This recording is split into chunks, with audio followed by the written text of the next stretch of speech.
નમસ્કાર દોસ્તો, હાલમાં જ આવેલું સુપરહિટ મૂવી ધુરંધર, જેની અંદર રહેમાન ડકેતનો રોલ છે તે સૌ કોઈએ જોયો છે. પરંતુ આ રહેમાન ડકેત જેટલો ખતરનાક હતો એ પાકિસ્તાની હતો. પરંતુ આપણા દેશમાંથી એક રહેમાન ડકેતને પોલીસે દબોચી લીધો છે.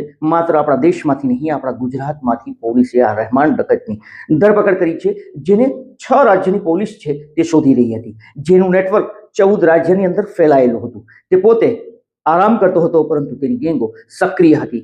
1, 2, 3 નહીં, પરંતુ 14 રાજ્યની પોલીસ છે તેની ઊંઘ હરામ કરી દીધી હતી. કોણ છે આ રહેમાન ડકેત અને ક્યાંથી ઝડપાયો છે? શું છે તેનો ઇતિહાસ? શું છે તેનો ભૂતકાળ? આ તમામ મુદ્દે વાત કરીએ. વિડીયોની શરૂઆત કરીએ. નમસ્કાર દોસ્તો, હું છું દિલીપ મોરી અને આપ જોઈ રહ્યા છો નમસ્તે ગીત. આપણા સુરતની અંદરથી પોલીસે એક શખ્સને દબોચી લીધો છે અને જેનું નામ સાંભળતા જ સૌ કોઈ થરથર કાપી ઉઠતા હતા.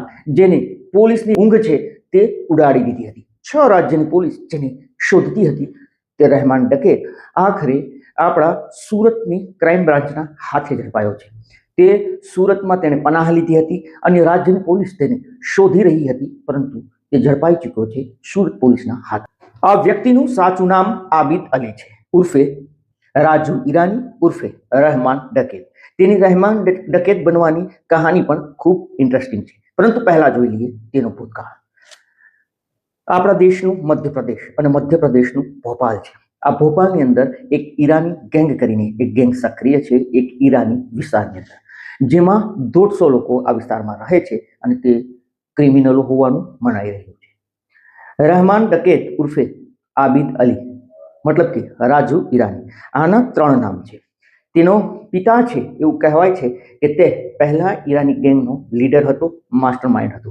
પરંતુ 2006 થી 2005-6ના વર્ષથી આ ગેંગને સંભાળી છે આ રહેમાન ડકેતે, આબિદ અલીએ, જે છેલ્લા 20 વર્ષથી તેણે ખૌફ મચાવ્યો હતો દેશના 14 જેટલા રાજ્યોની અંદર. જેની અલગ અલગ ગેંગો છે તે અલગ અલગ રાજ્યોની અંદર પથરાયેલી હતી. એક ગેંગ છે જે વૃદ્ધોને જ ટાર્ગેટ કરતી હતી, મતલબ કે સિનિયર સિટીઝનોને.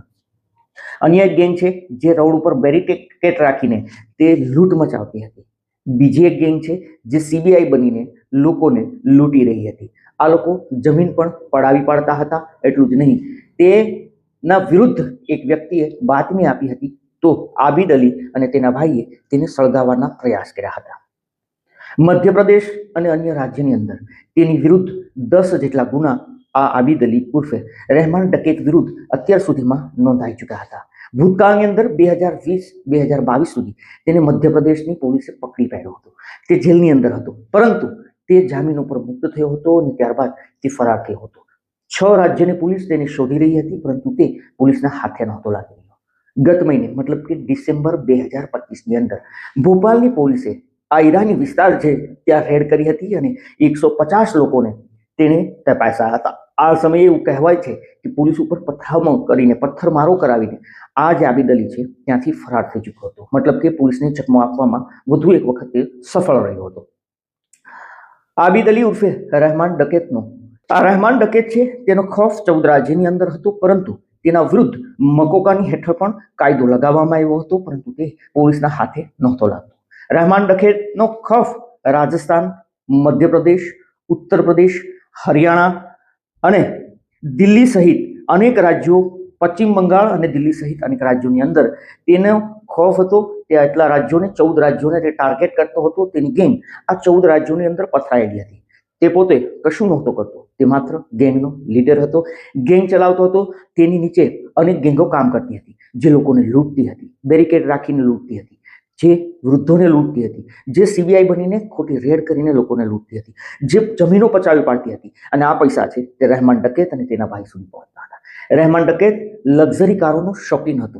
એટલું જ નહીં, તે ઘોડાઓનો પણ શોખીન હતો અને તે આલિશાન લાઈફ છે તે આમાંથી જીવતો હતો. પરંતુ તેને 6 રાજ્યોની પોલીસ શોધી રહી હતી, તેનો ક્યાંય પતો નહોતો લાગતો. આખરે તેણે છેલ્લે 1 મહિના પહેલા જ્યારે મધ્યપ્રદેશની પોલીસે ઈરાની ગેંગની સામે કાર્યવાહી કરી, તેના વિસ્તારમાં ઘૂસી હતી, આ સમયે તે ફરાર થઈ ચૂક્યો હતો. ત્યારબાદ તેણે મહારાષ્ટ્રના મુંબઈની અંદર પનાહ લીધી હોવાનું મનાઈ રહ્યું છે અને ત્યારબાદ તે આપણા રાજ્યના સુરતની અંદર તેના શાળાને ત્યાં છુપાયો હોવાની પોલીસને બાતમી મળે છે. પોલીસને બાતમી મળ્યા બાદ પોલીસે તેને દબોચી લીધો છે અને હવે તેને મધ્યપ્રદેશની ભોપાલ પોલીસના હવાલે કરવામાં આવ્યો છે. સામાન્ય રીતે પાકિસ્તાનની અંદર એક રહેમાન ડકેત થઈ ચૂક્યો છે, જેના ઉપર ધુરંધર મૂવી છે તે ફિલ્માવવામાં આવ્યું હતું. તે કેટલો ખતરનાક હતો સૌ કોઈ લોકો જાણે છે, પરંતુ આ રહેમાન ડકેત પણ કંઈ ઓછો નહોતો. આ રહેમાન ડકેત છે તેનું નામ, સાચું નામ આબિદ અલી છે. ત્યારબાદ તેને રાજુ ઈરાનીના નામથી ઓળખવામાં આવતું હતું. પરંતુ જ્યારે આપણું દેશમાં જે અક્ષય ખન્નાનું ધુરંધર ફિલ્મ રિલીઝ થયું ત્યારબાદ જે રહેમાન ડકેતનો ખૌફ જોવા મળ્યો, આ પોતાનો ખૌફ વધારવા માટે પોતાનું નામ છે તે ઉર્ફે રહેમાન ડકેત કરી દીધું હતું. અને તેનો ખૌફ પણ કંઈક એવો જ દેશના અલગ અલગ રાજ્યમાં જોવા મળતો હતો. જો કે આખરે સુરતની ક્રાઇમ બ્રાન્ચે તેને દબોચી લીધો છે. આપનું આ મુદ્દે શું કહેવું છે, શું માનવું છે, જરૂરથી કમેન્ટ કરીને જણાવો. અમારો હેતુ કોઈને નુકસાન પહોંચાડવાનો, બદનામ કરવાનો નહીં. આપને સચેત અને જાગૃત કરવાનું છે. આપ પણ સાવધાન રહો, સતર્ક રહો, સલામત રહો. ધન્યવાદ.